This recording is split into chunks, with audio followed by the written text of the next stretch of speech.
Você sabia que uma das histórias mais estranhas já registradas no Brasil não aconteceu num filme, nem num livro, mas na vida real? Sabia que um casal comum viveu algo tão inexplicável que até hoje não existe nenhuma resposta oficial?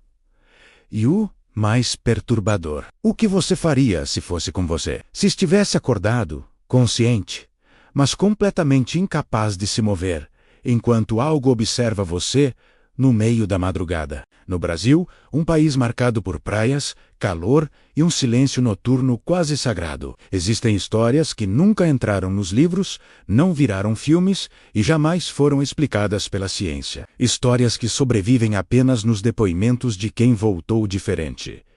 E esta é uma delas. Tudo aconteceu em Guarapari, no litoral do Espírito Santo. No início da década de 1990, um casal de professores decidiu passar um fim de semana simples, longe da cidade, numa pousada isolada, próxima ao mar.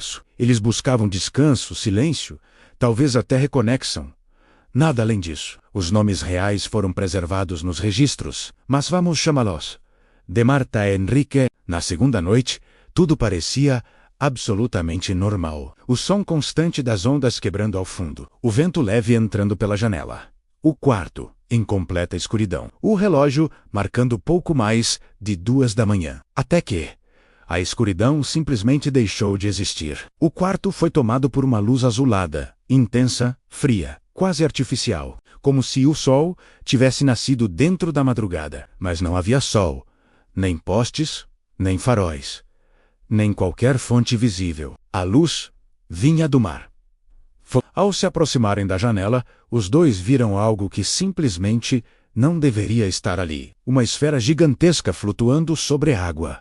Sem hélices, sem barulho, sem reflexo, sem qualquer forma conhecida de sustentação. Ela se movia lentamente, indo e voltando, como se estivesse observando a costa.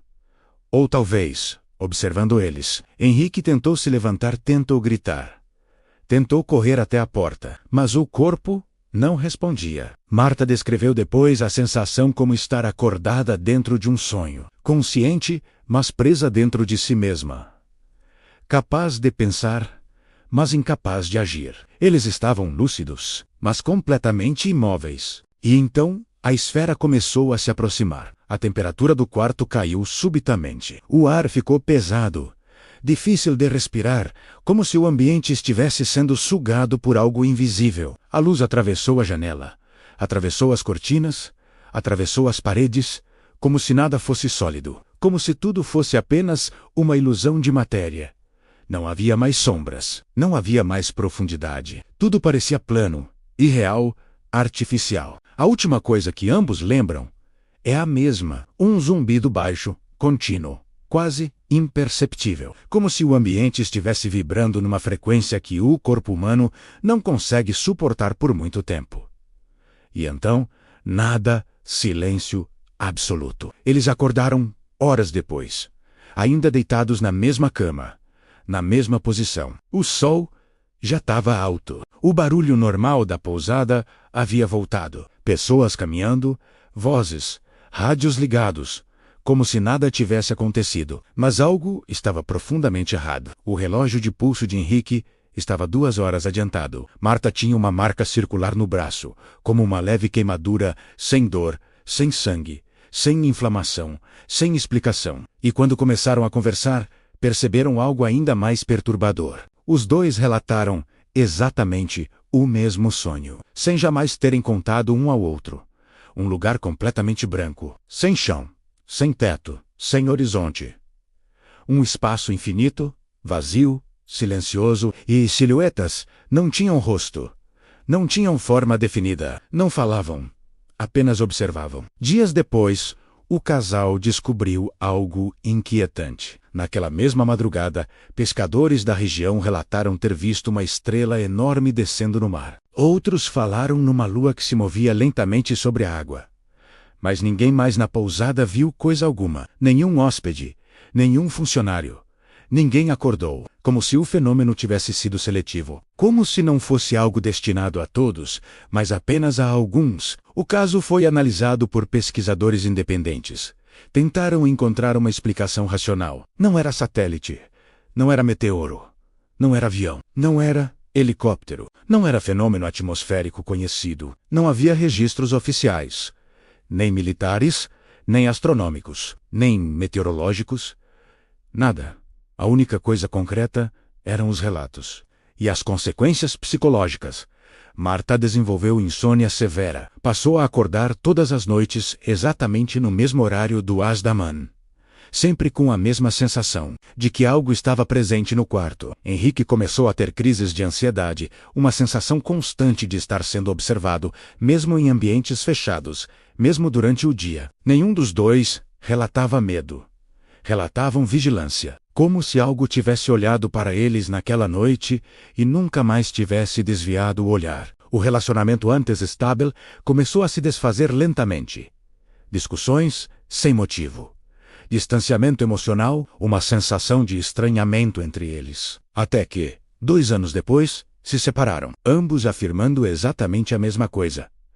Nunca mais fomos os mesmos. Anos se passaram, sem contato, em cidades diferentes, com vidas completamente separadas. Até que, sem saber um do outro, ambos decidiram escrever relatos para pesquisadores de fenômenos inexplicáveis. Quando os textos foram comparados, havia uma frase idêntica, escrita com as mesmas palavras, sem combinação, sem conversa prévia. A frase disse a coisa, não parecia nos atacar, parecia nos escolher.